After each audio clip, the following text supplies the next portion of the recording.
ஹரிதூஸ் கிச்சனுக்கு சப்ஸ்கிரைப் பண்ணுங்க. வரப்போற வீடியோஸ் தெரிஞ்சுக்க மறக்காம பெல் சிம்பலை பிரஸ் பண்ணுங்க. இன்னைக்கு ஹரிதூஸ் கிச்சனில் ஓட்ஸ் அண்ட் கடலைக்காய் உருண்டை எப்படி செய்யறதுன்னு பார்க்க போகிறோம். அதுக்கு என்னென்ன வேணும் அப்படிங்கிறத முதல்ல பார்த்துடலாம். ஓட்ஸ் 200 கிராம், கடலைக்காய் 200 கிராம், வெல்லம் துருவி எடுத்துக்கோங்க, அது ஒரு 200 கிராம், ஏலக்காய் பொடி 1/2 டீஸ்பூன், நெய் 8லேருந்து 9 டீஸ்பூன் அளவுக்கு.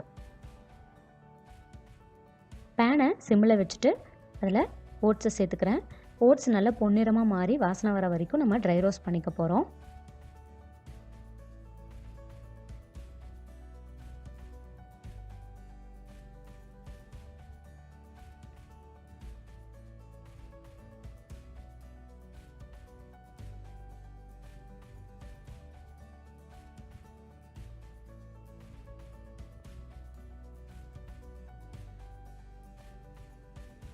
இங்கே பாருங்கள், நல்லா ஓட்ஸ் கலர் மாறி இருக்குது, நல்லா வாசனையும் வந்துடுச்சு.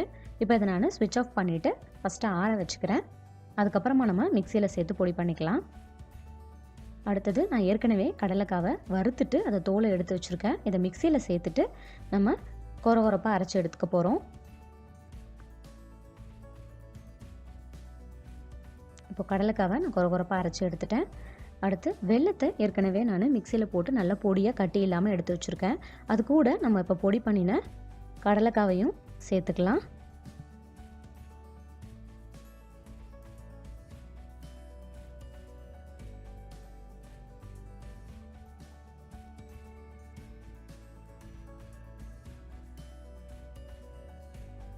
இப்போது ஓட்ஸ் நல்லா ஆறிடுச்சு.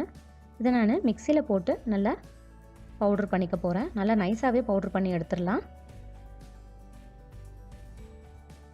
இந்த மாதிரி இப்போ இதையும் நம்ம ஏற்கனவே எடுத்து வச்சுருக்க வெல்லம் கடலைக்காவோட இருக்க பிளேட்டில் சேர்த்துக்க போகிறேன்.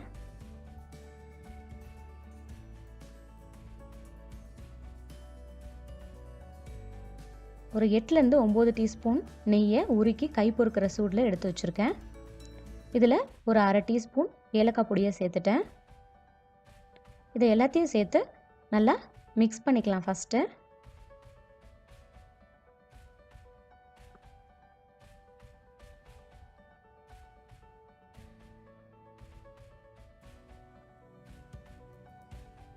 இப்போது இந்த மிக்ஸ் பண்ண மாவில் நான் தேவையான அளவுக்கு நெய் சேர்த்துக்கிறேன். நான் எடுத்துருக்க மாவு அளவுக்கு 8லேருந்து 9 டீஸ்பூன் நெய் தேவை. அப்போ தான் நம்மளால் உருண்டையாக பிடிக்க முடியும். உங்களுக்கு வேணும் அப்படின்னா இன்னும் கொஞ்சம் நிறைய சேர்த்துக்கலாம்.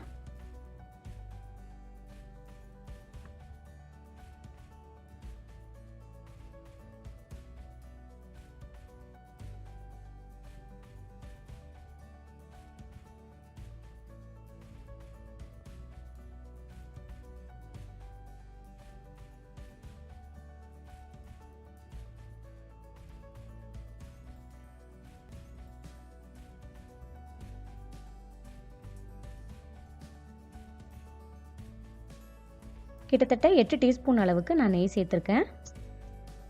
இப்போது இதை உருண்டைகளாக்க முடியுதான்னு பார்க்கலாம்.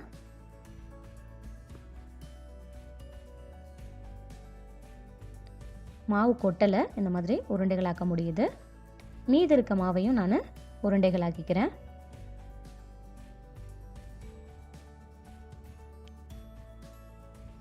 ஓட்ஸ் கடலைக்காய் உருண்டை ரெடி ஆயிடுச்சு. இந்த சத்தான உருண்டைகளை உங்கள் குழந்தைங்களுக்கு செய்து கொடுங்க. இந்த உருண்டைகளை 1 வாரம் வரைக்கும் ஃப்ரிட்ஜில் வச்சு யூஸ் பண்ணலாம். இந்த ரெசிபி உங்களுக்கு பிடிச்சிருந்தா லைக் பட்டனை ப்ரெஸ் பண்ணுங்கள். மேலும் பல சுவையான ரெசிபிக்கு என்னுடைய சேனலை மறக்காமல் சப்ஸ்கிரைப் பண்ணுங்கள். நெக்ஸ்ட் டைம் இன்னொரு நல்ல ரெசிபியோட மீட் பண்ணுறேன். தேங்க்ஸ் ஃபார் வாட்சிங்.